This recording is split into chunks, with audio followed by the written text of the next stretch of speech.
I now invite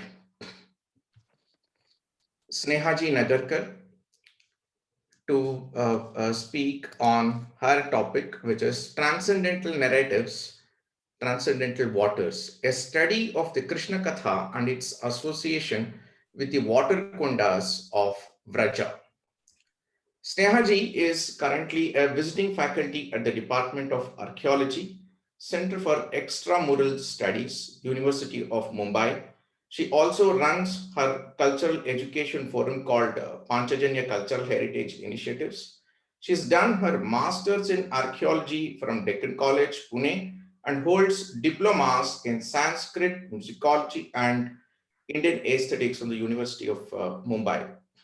She has presented many papers. In fact, she has published a lot of very interesting essays on Indica today. Some of you have read about it in state, national, and international conferences.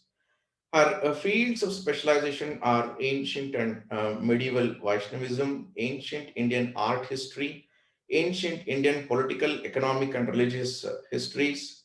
Her special area of studies is Mathura and Vrindavana, and you will see an essence of that in her beautiful paper today. She's a great cultural personality too. She's conducted many heritage walks, and I've been with her in one of the journeys. She tells a lot of very interesting stories, even as an academic.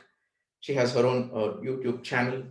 Snehaji is a multifaceted personality, and we will see what she has to say about transcendental narratives and transcendental waters.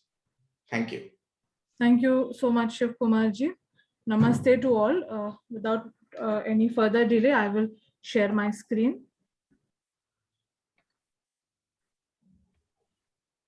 I would like to thank the authorities of Indic Academy for this opportunity, and I now start with my paper.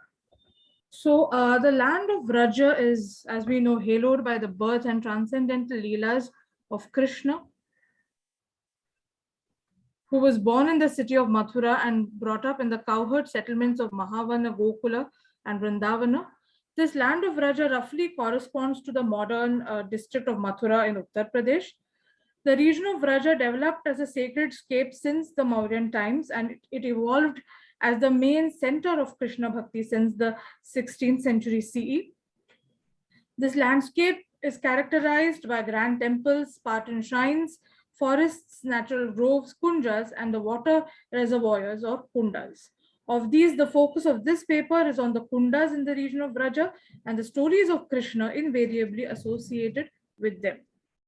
One of the noteworthy hallmarks of these narratives connected to the kundas is that Radha features prominently in them. Other associates of Lord Krishna, like his brother Sankarsana Balarama, cousin Uddhava, Nanda, Yashoda, as well as the Gopas and Gopis, find a place in these narratives. Some of these narratives have their origins in classical textual traditions like the Bhagavata Purana and the Garga Samhita, though many of the other narratives can be attributed to the oral folk stories which have been circulating in the land of Vraja since a number of centuries. These stories highlight the sacred nature of these kundas and underline the benefit a devotee would receive after purificatory baths in them. These stories serve as a conjunction between the water symbolism and the leelas of Krishna. These Krishna Kathas associated with the kundas are narrated by spiritual leaders and ascetics to pilgrims who undertake the Vraja Mandala Parikrama, especially in the month of Kartika. The stories revolving around the kundas of Vraja are mainly sourced from oral traditions. The region of Vraja abounds in the number of kundas and sarovaras, some of which are natural while some others are entirely man-made. These water bodies, along with the Yamuna river, constitute the waterscape of Vraja. Over time, these water bodies came to be associated with one or more life events of Krishna. As water bodies, they already possessed a kind of a sacredness, but their conjunction with the Krishna Katha made them even more pure. Narayana Bhatta's Vraja Bhakti Vilasa at different points provides an exhaustive inventory of a number of kundas and the deities consecrated near them. The Bhakti Ratnakara, a Gaudiya Vaishnava text composed by Narahari Chakravarti, also supplies fleeting details about the Kundas in the Vraja region.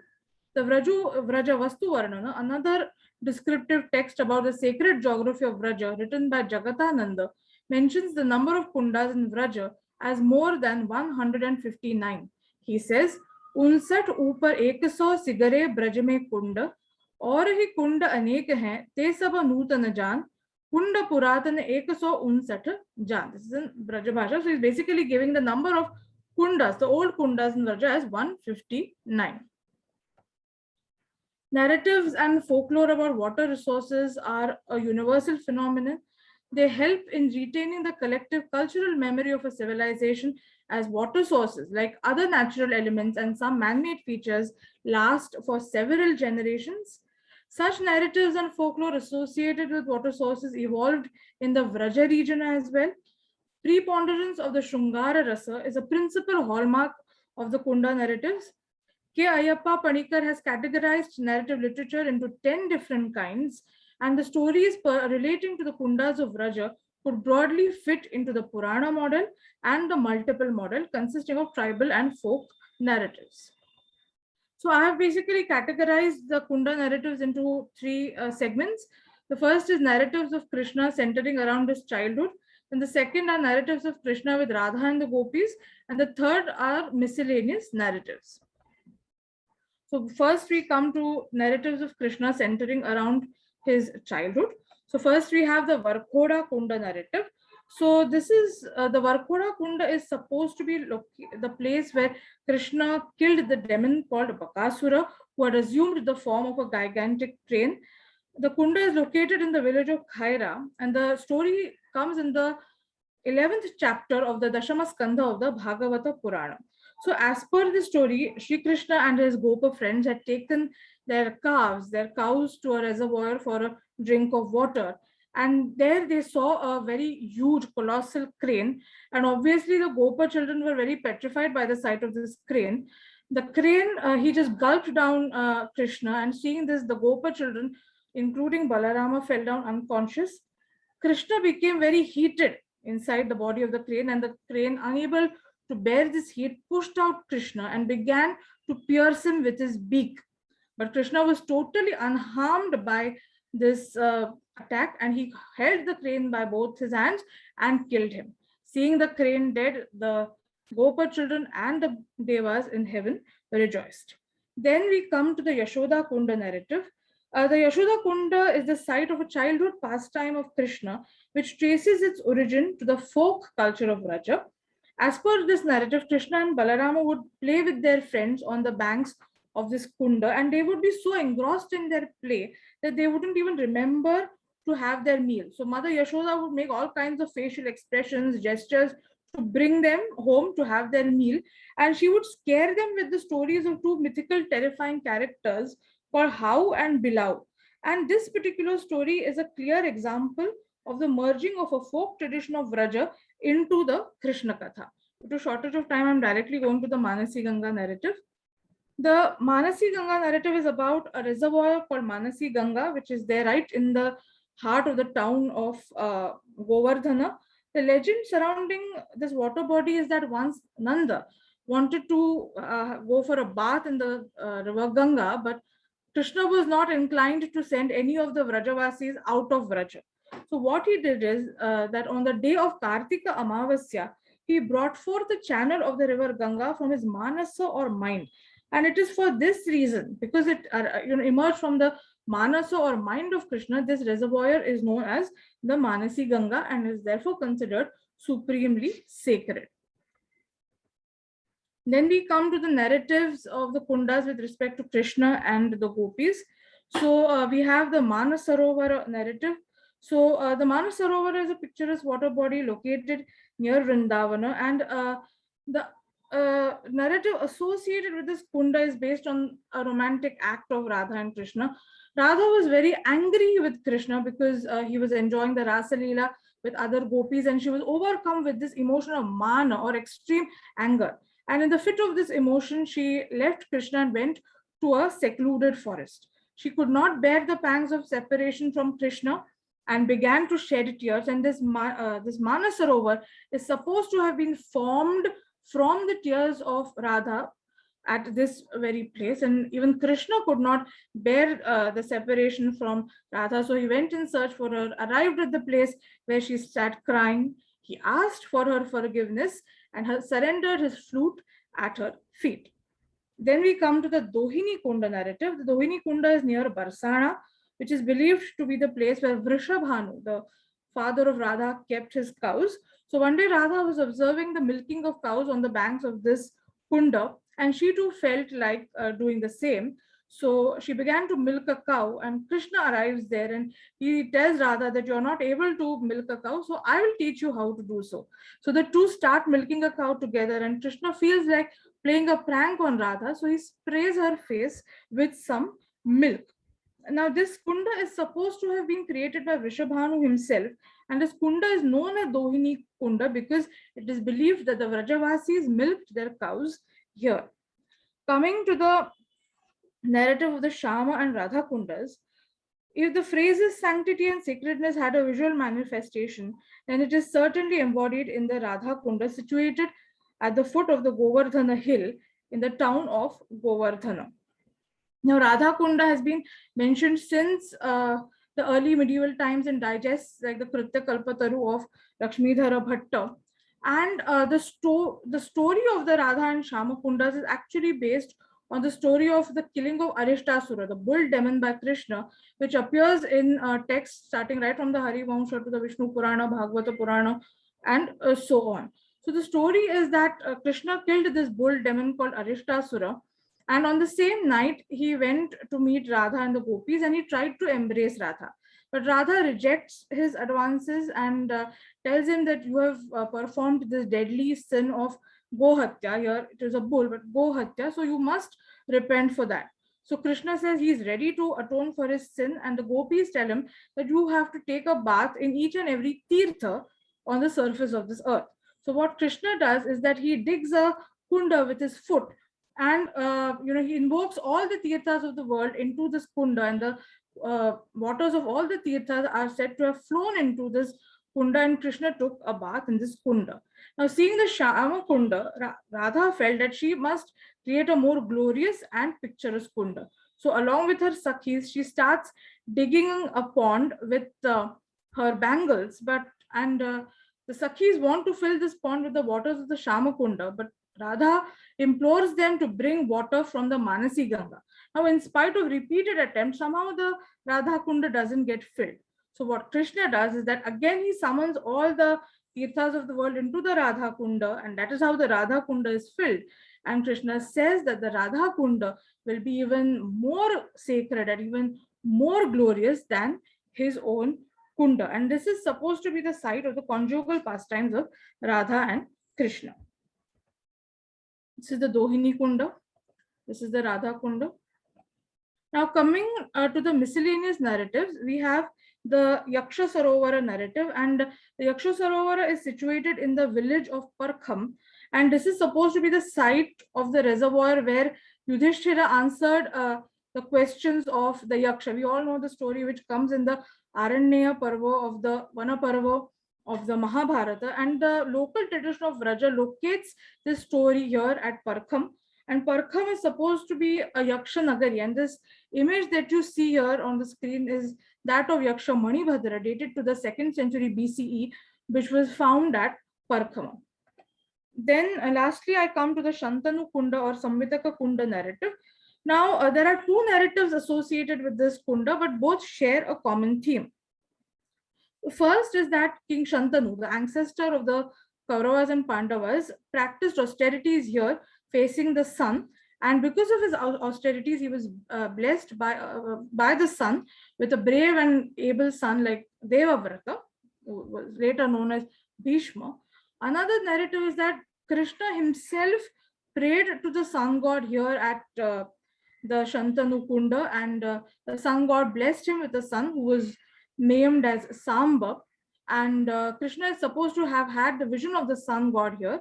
And as you can see, this Kunda has an ancient mound which indicates that it must have been a settlement in the ancient times. Now, coming to the observations, The narratives of the Krishna Katha centering around the Kundas are primarily sourced from the Itihasa Purana tradition. Just a minute.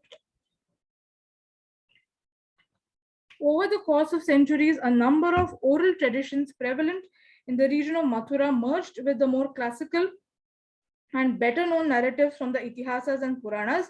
As we have seen in the case of the Radha and Shama Kundas, the Harivansha, which serves as a sequel to the Mahabharata, as well as the Puranic texts, contain the narrative of Arishtasura, but it is the Mathura Mahatmya incorporated into the Varaha Purana that links this episode with the creation of the two Kundas.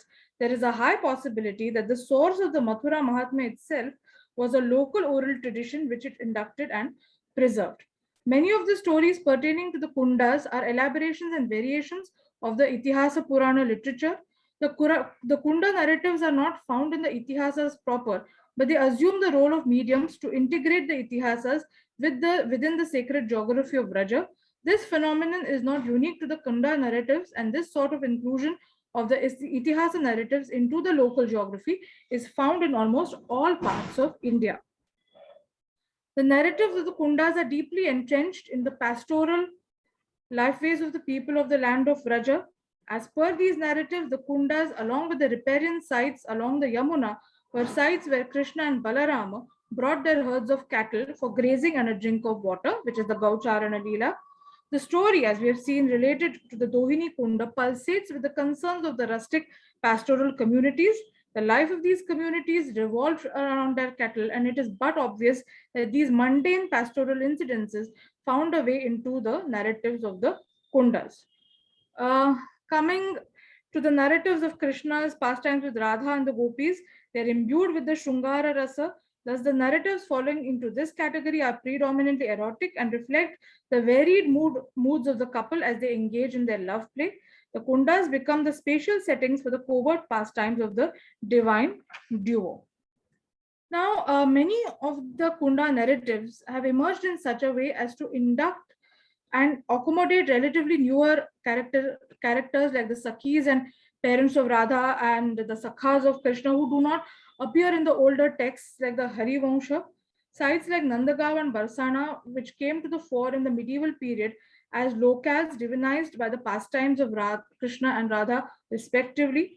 The narratives reflect the inclusion of the Kundas located at both these sites and the generation of a fresh group of narratives to facilitate the induction of newer characters and newer localities within the sacred scape of Vraja. Now, I did not mention this story, but anyway, the Kunda narratives like the one regarding the Aseshwara Kunda function as mediums to integrate the other religious sects in Vraja, like that of Shaivism, with the Krishnite landscape of medieval Vraja. Now, another recurrent theme in the Kunda narratives is about their origin. The general thematic trend occurring with respect to the Kundas is that they are either created by Radha, Krishna, or any of their associates, or they have emanated from their tears or bath waters, and this is what makes them sacred. And thus, these Kundas for the devotees, for the faithful, are liquid manifestations of the ethereal pair, that is Radha and Krishna, and are not independent from them. Am I running short of time, sir? Yeah, I think you should complete it. Please. Yeah. So I'll quickly just mention 2 points, give it just 2 minutes. So now almost every site falling within the pilgrimage circuit of Rajamandala Parikrama has at least one Kunda which is invariably connected to some or the other pastime of Krishna alone or Krishna and Radha jointly. Now these Kunda narratives have a specific spatial context, and it is these narratives which give these Kundas, which sometimes are no more than a simple pond, a feeling of great sacredness, and the Kundas become the actual space where the incidents in the Krishna Katha have once taken place or still taking place. Coming to my final conclusion, the narration of the Krishna Katha along with Kirtana is an indispensable facet of the Vrajamandala Parikrama. Many religious leaders and ascetics are adept at narrating the Krishna Katha, especially in the vicinity of the Kundas. The general practice is that they render the Katha of a Leela which is believed to have occurred at that particular Kunda. Listening to the Katha in the space where the incidents of the Katha are believed to have taken place adds to the impact of the Katha which it has on the minds of the devotees. The Kunda narratives of the Krishna Katha have to be perceived from the perspective of bhakti. Shravanam, or listening to the glories of Vishnu and his exploits, is the first stage of the process of Navavidha Bhakti, which is believed to have been preached by Prahlada to his father Hiranyakashipu. Listening attentively to the Krishna Katha is thus the preliminary step in the advancement of realizing Krishna Preman. For a non believer, these kathas may seem like random stories, which are the outcome of the fantasy and imagination of the rustic villagers of Vraja. However, for the Vrajavasis and devotees, these kathas are nothing less than real. All the Kunda narratives for the devotees are rooted in great antiquity. When Lord Krishna, who is Swayam Bhagavan, walked on the sandy banks of the dark Yamuna, gleefully herded cows in the vast expanses of the Vraja forests, danced energetically with the cowherd girls, and left all the Vrajavasis, humans and beasts alike, enchanted and captivated by the melodies of his flute. The Kathas transport the devotees to the transcendental domain of Krishna, who is none other than Parabrahman. The Kunda narratives are thus transcendental. The waters of the Kundas are transcendental, and they are permeated by the presence of Krishna, who is himself the eternal repository of transcendental bliss. Thank you so much, Sri Krishna Paramastu. Thank you, Snehaji, for a very enchanting narration of the stories in Vraja. I think it's interesting that the water-related stories, form a very fundamental thing in every epic actually. So even in Mahabharata, entire Saraswati river yatra of Balarama is full of beautiful stories, and I think the centrality of water to the civilization and associating stories with that, as a means of efficiently transmitting it from one generation to another generation, I think that also needs to be explored.